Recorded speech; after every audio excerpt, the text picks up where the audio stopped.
Bob, I got a quick question for you. You know, I saw the picture for ball was like this. When you're with such a little one like AJ, do you just keep going like this and then handing them a ball and go like this and hand them a ball? Is that how it works? I think that's exactly what you do. Okay. Well, there you go. And we're having a ball. I can tell you are. And I was just talking with the folks I've got here, and they said, hey, there's actually a tie-in to what we just watched. There's research out there that shows there's a benefit of introducing your kids to music at a really early age. And joining me right now are the folks from, is it called Music Tech? And help me out here. Is it Diane? Diane and Dean. Diane and Dean. There you go. Schaefer. Diane. Nice Guys, what is the tie-in?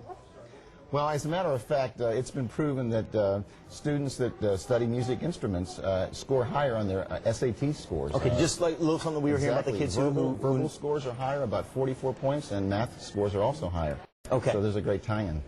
You two are the owners of a music school called Music Tech. Music Tech Studios. Okay.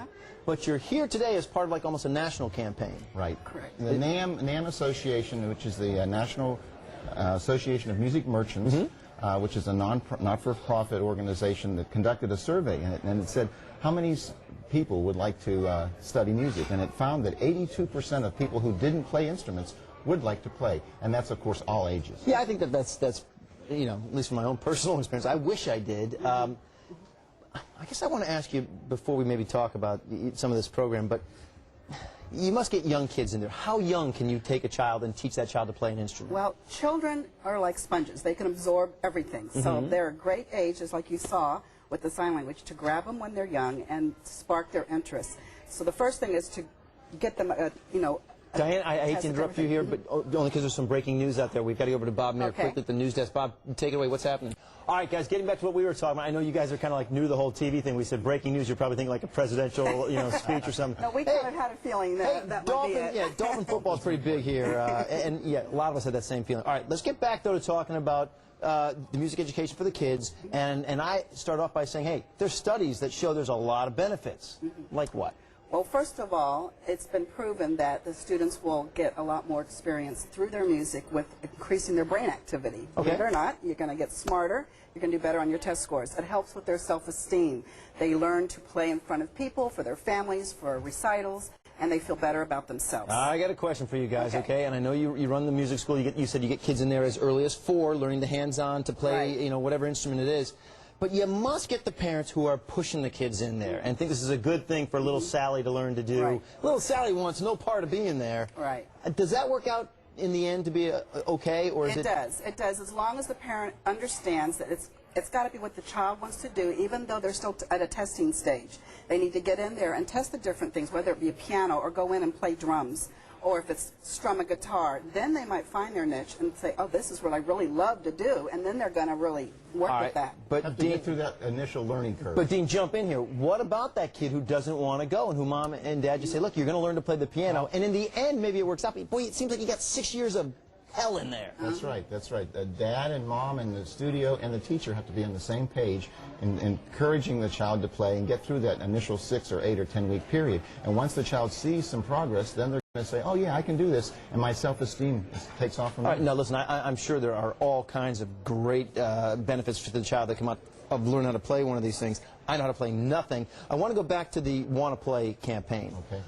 What exactly is that? I know we're trying to get the words out to just adults and kids alike. It's never too late to pick up an instrument. But, I mean, is it just that you're wearing a T-shirt? Well, no, music is a lot of fun. Of course, we're in the business of encouraging people to develop a lifelong love of music. Okay. It's something that you can do for your lifetime, and that's pretty special. When you get to be my age or older, it does help. It helps with your mental aspect. It reduces blood pressure, believe it or not. There's all sorts of aspects of health. Which makes me think about, I hate to interrupt, but you told me during the commercial break that you guys actually are out at like Century Village with a lot of maybe some elderly people learning to play. People coming into the stores and saying, hey, I'm now at a point where I have time to do this. I want to sign up for guitar lessons. I want to sign up for trumpet lessons, believe it or not. Wow. Yeah. It's a lot of fun. Well, okay. Do you need to start with the piano? I know my brother's a keyboard player. He said, look, if you can learn the piano, you can learn anything. Piano's the best because it gives you such a great foundation. It helps you to learn the music, it helps you get a feel for the rhythms, feel for melodies, chords, the whole aspect. Then you can jump into, say, an instrument for band or orchestra and go into keyboards and other aspects. Is that what the two of you did? Did you both start off with the piano? I started with piano, and then I moved into the oboe, which is an unusual instrument. Ooh, I dig the oboe, though. How about yourself, and I started in 5th grade taking trumpet lessons, and have continued playing trumpet my entire life.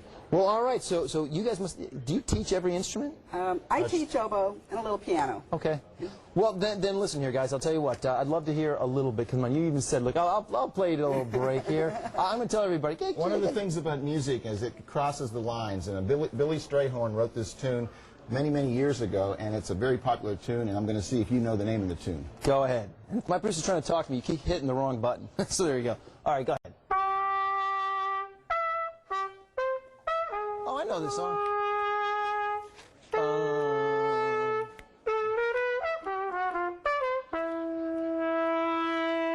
Okay, so what is that? That is the Chattanooga Choo Choo or something like that, isn't it? Right?